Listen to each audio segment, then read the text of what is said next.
My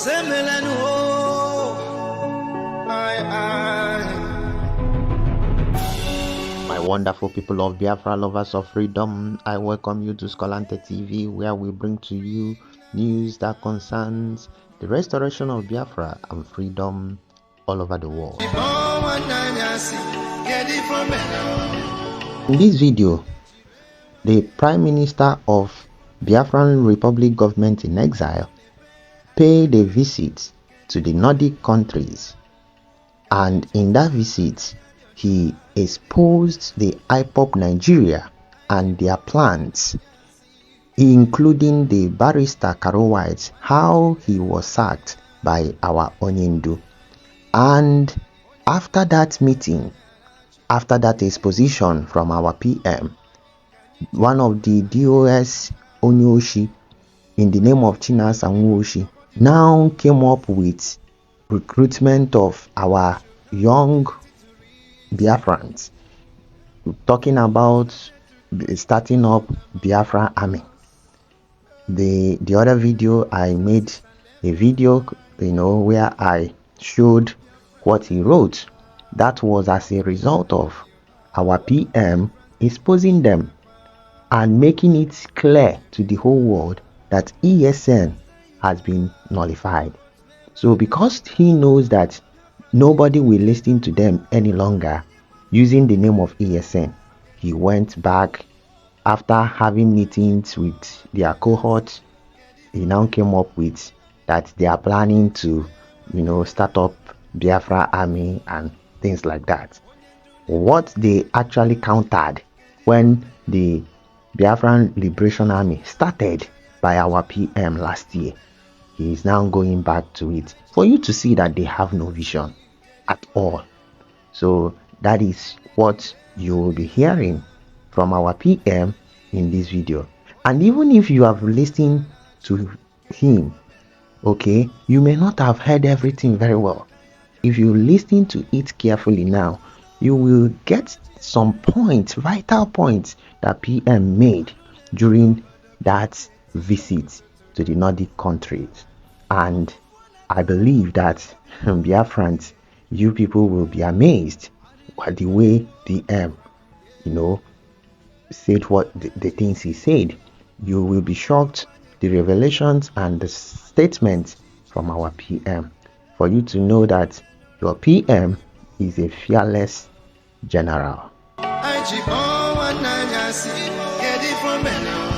But before I dive into it, let me quickly welcome back to my channel those of you that have been following my videos.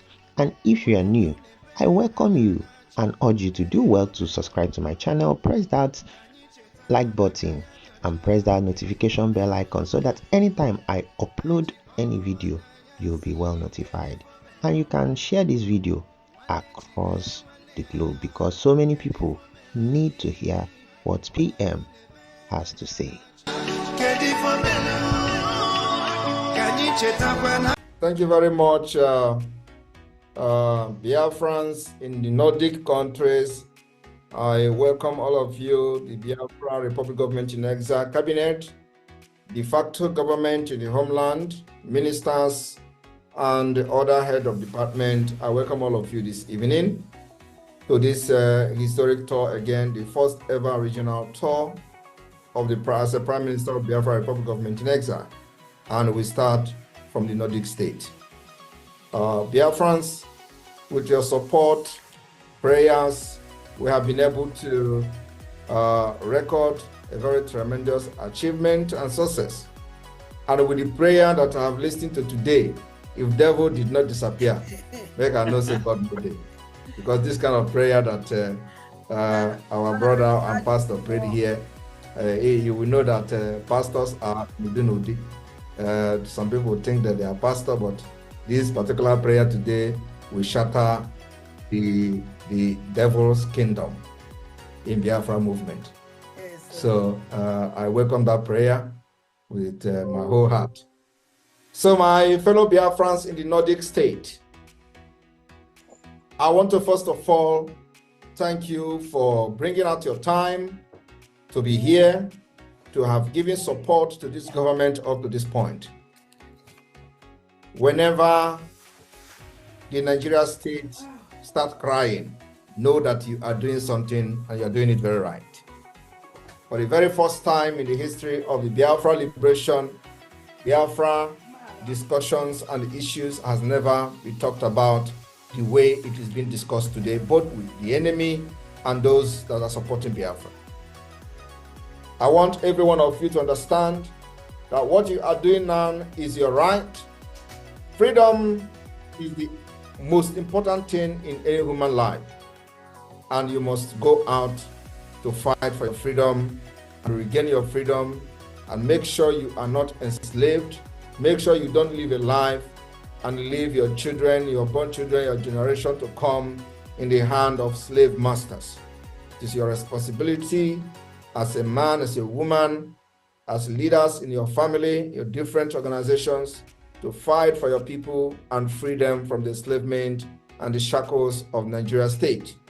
That's exactly what we are doing today, and that's why we are making progress. Since 1945, Biafra people have witnessed all manner of wanton killing, destruction of properties, ethnic cleansing, genocide, just in the name of maintaining one Nigeria. And today, the generation of which I'm very proud of, which you are part of, have risen up to say enough is enough.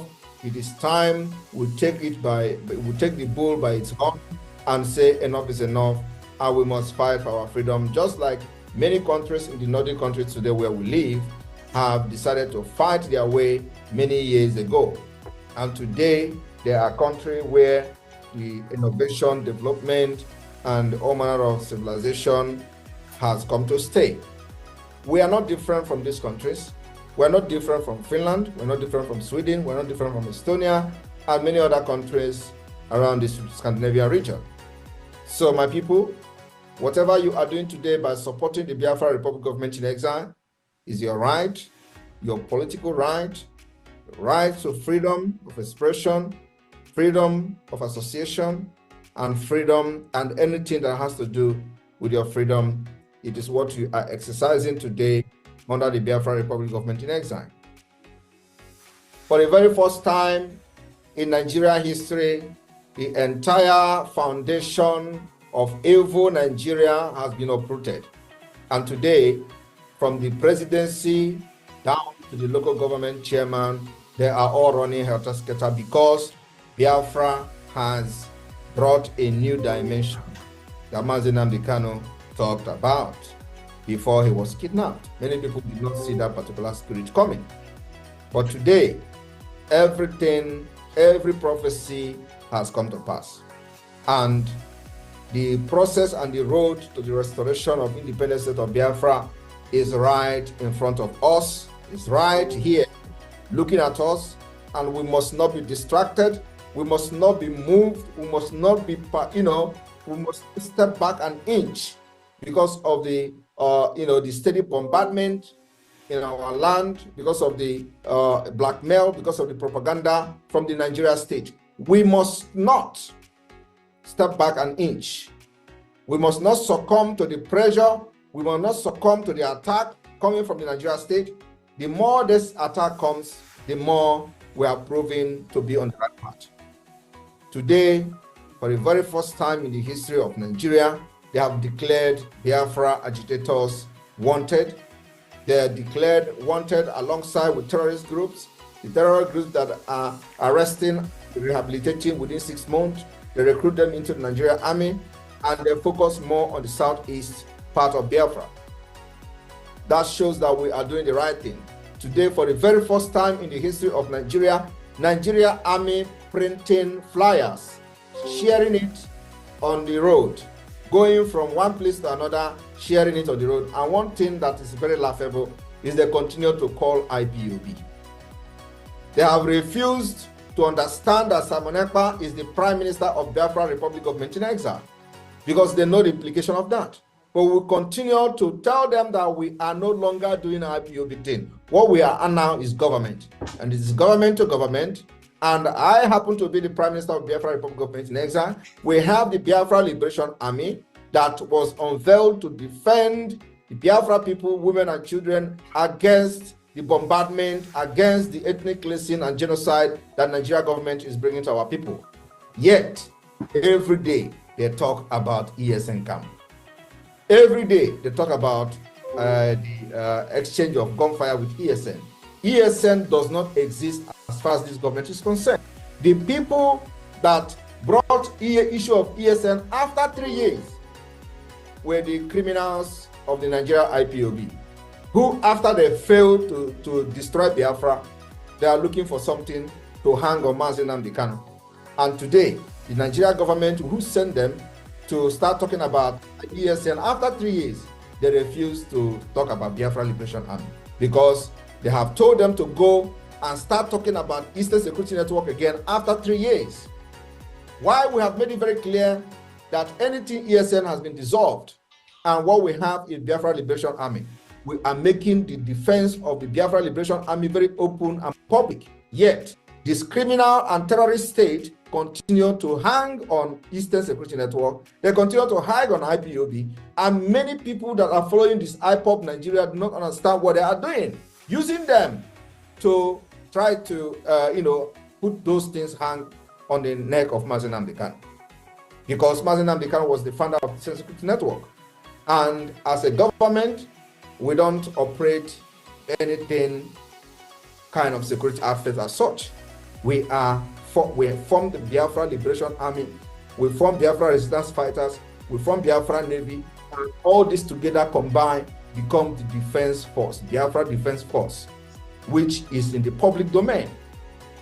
So fellow Biafrans, today, they are still talking about Eastern Security Network. Ask yourself, why?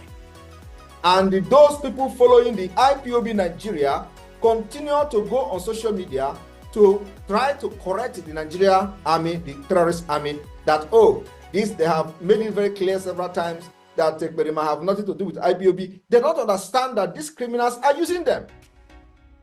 Because they cannot explain why is army always talking about Eastern Security Network. And they are saying, we have constantly tell them, this guy has nothing to do with ESN, this guy is not an IPOB member, but they don't understand that that was what a job for. And those who are working with the Nigeria government asked the criminal leadership of IPOB Nigeria to do. Immediately, they sacked Ejiofor. I want everybody to pay attention. Immediately, Ejiofor was sacked. I was one of the persons that know about it from the beginning. And immediately, Ejiofor was sacked. I announced it. They were still hiding it and hiding it and hiding it. And Ejiofor appeared in one of the court. And then the news was everywhere. But I knew that Onyendu have sacked Ejiofor. So instead of them to show that they have actually lost everything, including losing Onyendu, you know what they did? They started preaching that, Onyendu is not supposed to go to court. But ask them, what was Ejiofor doing before he was sacked? Was he not going to court? Was he not the same Ejiofor that went to court without any document, without any indictment, without nothing about Onyendu? He doesn't even know the indictment against Onyendu. He went to court. He demanded for the indictment. They refused to give him indictment. But he went to court to defend Onyendu without Onyendu's consent. All these things was a cooked up, planned deal to make sure they hang cases on Onyendu's head. And I want to remind Biafrans today that, remember that there was a case that the Binta Nyako adjoined to further notice. That was a different case entirely. Nobody is talking about it, but it is going to come later on. By the time they release Onyendu, they will still go back and say, there's another indictment, which Ejiofor went to court and said that the case is done and dusted. How many of you remember that? There is a case pending, which is the whole thing Ejiofor and Nigeria government was doing in order to make sure that they hold Onyendu. Ejiofor went to the court and said that the Mazi Nnamdi Kanu have no case. The case is done and dusted. Yes. But the pronouncement of the judge, according to Ejiofor, was that he don't have the jurisdiction to try this case. Okay, if you do not have the jurisdiction to try that case, why did you not scrap the case immediately in the court? And the case was adjourned indefinitely, which means after whatever that is going on now, if we just get through, Ejiofor has set a trap that they are going to take Onyendu again. I made this exposition, immediately that case was adjourned indefinitely. But Biafrans and those who follow them then don't understand what is going on. So now, immediately they see that Ejiofor has been sacked. What did they do? Ejiofor told them, to go and gather people and start making videos about ESN. After 3 years, none of them talked about ESN for complete 3 years. Military the sack of Ejofoke, because what they were telling some of you then was that, oh, is this Simon Ekpa that is paying the lawyer? Is it the Biafra government that is paying the lawyer? Who is sending the lawyer to the... And immediately they hear that the Biafra government has taken charge of the Onyendu case. Immediately, they start gathering boys to start picture and present them as Eastern Security Network. After 3 years, they didn't talk about Eastern Security Network. It was the same people that came to Radio Biafra to shout, hey, nothing like Eastern Security Network again. They don't have camp there. There is no camp there. Everything was destroyed, almost. Now, they make a video and tell Eastern Security Network. And when Biafra Liberation Army fight these criminals, this terrorist army of Nigeria, instead of them to report it is Biafra Liberation Army, they say it is Eastern Security Network. Are you people not seeing it? Now ask yourself, what was the intention and what is the intention of the Nigerian army in doing that? In the hand of a Jofo and the criminals in DOS is there. They hate Mazi Nnamdi Kanu with impunity. But one thing is certain. We will force Nigeria to release him in a historic manner. I have said it several times. The release of Onyendu lies in our hand. The release of Mazi Nnamdi Kanu lies in this government. I want you to understand that he is not the first person to have been in prison or have been incarcerated for fighting for freedom. If they have the opportunity to incarcerate me today, they will do it ×4, because according to them, I have done what Mazi Nnamdi Kanu did not do. And let me tell you, this fight is a fight to finish.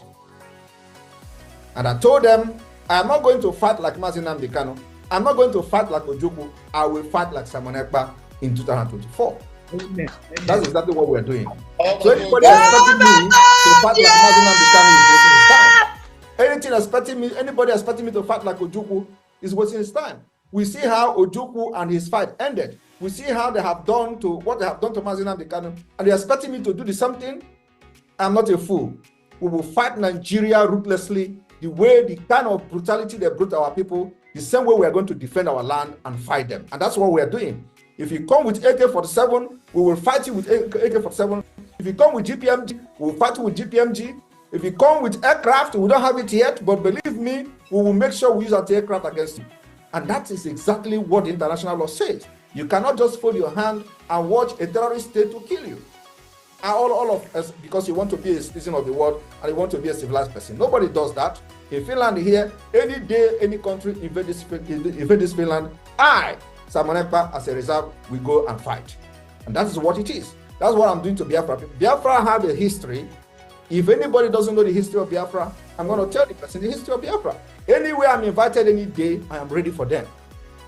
It is a fight to preserve our life, our culture. Our women and children must be secured, and we are not going to be killed like the way they are killing other people in Nigeria. That's what Simon Ekpa stands for. Today, they are making it as if I am violent. But they are the one that is very violent. Before Simon Ekpa joined Biafra struggle, they have killed many Biafrans. I was not part of it. They have killed over 28 in Onyendu's house. I was not part of it. They killed in Abia State, in Aba school, 150. I was not part of it. They have rendered our women useless, fatherless, motherless, and widows. They have done all those things. Simon Ekpa was not part of the Biafra struggle then. So what did I do? What gave birth to Simon Ekpa is the brutality of Nigeria. And Nigeria is a very, very evil country, and Biafra needed somebody that God have brought for this particular project. And I believe nobody will be handling the Nigeria state with the kind of level of brutality that I'm handling them today. It is gun for gun, bullet for bullet, bomb to bomb, until we liberate our people and make sure no woman in Biafra land will shed tears and nobody will come for help to help them. We are making sure that nobody will live and stay in IDP camp. Believe me, if it is not the way the Biafra government and the de facto government have handled Nigeria thing, all of you in Biafra land will be running helter-skelter by now, because it is happening in other parts of Nigeria. They talked about violence. Simon Ekpa is violent. And I asked them again, if you did not come to kill Biafra, will Simon Ekpa raise money for guns and bullets? If you did not come and bomb our people, will Simon Ekpa be there to talk about self-defense? I will not be there. But they are not talking about those killing people in the north. They are not talking about those abducting 200 school children in the north. They're not talking about those releasing Boko Haram every month to recruit them into Nigerian military. Nobody is talking about that. Nobody is talking about, do you know why? Because Boko Haram is the Nigerian government failed agent who kills for the Islamization of Nigeria. It is them that made Boko Haram. So Biafra is fighting for separation. Boko Haram is fighting for the conquest of Nigeria. They want to conquer everybody and turn into Islamic State. So Boko Haram is not their problem. And that is what everybody should know. As a Biafran, stop asking questions. What about Boko Haram? What about bandit? Because if you're asking that question, it means that you know nothing about what is going on in Nigeria. Boko Haram, ISWAP, all of them are working for Nigerian government for the Islamic State of Nigeria. Why Biafra are fighting to separate, that is the problem they have. The biggest threat in Nigeria today is Ekpa. Everywhere is Ekpa. And I cannot fold my hand and watch Nigeria kill my people and watch ISWAP kill my people and go free. We must fight them till the last person. And after declaration this year, I want to assure everyone that the fight will go to the next level. On the 2nd of December, Biafra will declare the restoration of independent state of Biafra in Finland. And make sure you are part of it. Because of your support and your prayer, we have been able to achieve what we have achieved today. The awareness we have created all over the world has never been there since the history of Biafra, since the history of the war. We'll make sure the next step now is to create global awareness so that Biafra will become the global discussion. That's where we're going. We're seeking and we're seeking for the recognition of many states. But you see, these recognitions will not come until the world see how serious we are. Fighting and asking for referendum and asking for freedom is not a crime. Anybody in this life, when you see that you are not welcomed in a country where the allocation will be given and your region will be excluded, you are not welcome. It is time everybody wake up. And we are not expecting the political elite to support us because they are the product of Nigeria. But one thing we are not going to accept is to back down because the terrorist state is saying we are violent. If they did not bring violence to us, we will not be violent. We are going to be violent against them. So once they bring the violence, we will respond with violence. Thank you very much. So